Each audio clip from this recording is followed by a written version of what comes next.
Now let's talk about how the periodic table can be used to predict electron configurations. We finally get to understand why the periodic table is shaped the way it is. Why are there 2 columns here, 6 columns here, 10 columns here, and 14 here? Those numbers may sound familiar to you because they're the number of electrons in an s orbital, 2, a p orbital, 6, d orbitals, 10, and f orbitals, 14. So the periodic table can be used to predict electron configurations. If we think of this area right here as the S block just think of it as the S block. And this block right here is the P block, and this yellow block here is D, and the green ones down here are F. So when we're doing an electron configuration, we start right here. And for electron configurations, it's best to think of helium as being over here. I don't know. These first two are a little tricky, but anyway, yeah. So if we're going to do the electron configuration for carbon, we just start in the first box, and we go until we get to carbon. So these numbers right here, the periods, are the shell numbers. Okay. So when we start right here, we are starting in shell 1, and it's the S block, S, and then we have to go through 2 boxes, because remember, we're pretending that helium is right there. So we have to go through 2 boxes there, and as we continue on, we move down to the next row, so that's shell 2, and we're still in the S block of elements here. So 2s1, 2. There's 2. We had to go through 2 boxes there. And as we continue over, now we're still in row 2, but now we're in the P block of elements. 1, 2. We have to go 2 boxes to get to carbon. And so that's the electron configuration for carbon.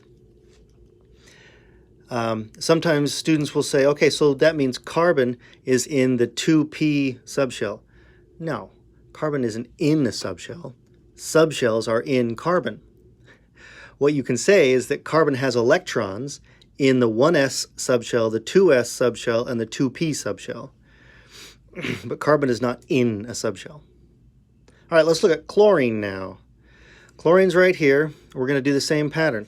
We're going to start at the top, 1s2. Now we're in the second row, so 2, and it's still S, so 2s, 1, 2. And then moving along, now we're in the P block. We're still in row 2, though. So 2p6.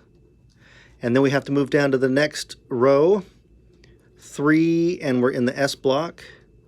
2 boxes. Continuing on, 1, 2, 3, 4, 5 to get to chlorine. So that's row 3, P5. Okay, so those are the same configurations we got when we were using the orbital diagram.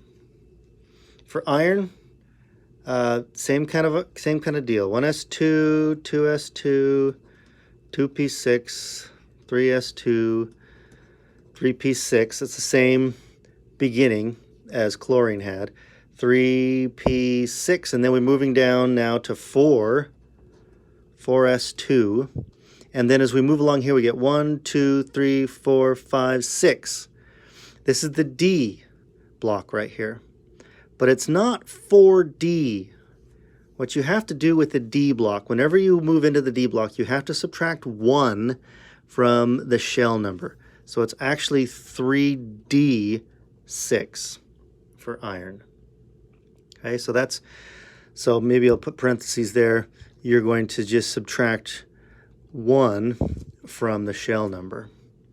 All right, so 3D, 4D, 5D, 6D.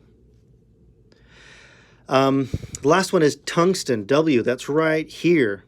Really interesting element. Has the highest boiling point, highest melting point of any element. It's also very dense. It's like twice as dense as lead. So if we do the electron configuration for tungsten, it's going to be a lot of writing, right? 1s2, 2s2, 2p6, 3s2, 3p6, 4s2, and then we're in the 3ds. And then we have to move through all 10 boxes. Now we're back in 4, or back in the P block. And when we're back in the P block, we go back to the correct row number. So it's 4P, 6. Now we're moving down to row 5, 5S2, and now we're into the D block again, so we have to subtract 1. So 4D, 10 boxes. And now we're here, so back into 5P. Are we there yet? Are we there yet? No, we got to get to right there. Okay, so there's 5, so we're now going down to 6S2. And then we get right here. And when we get right here, we have to be careful because the lanthanide series starts right there. So look at the numbers.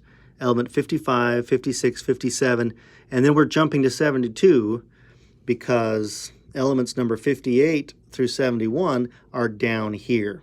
They belong right in this part right here. Okay, so I'm going to move down to the next line because I ran out of space.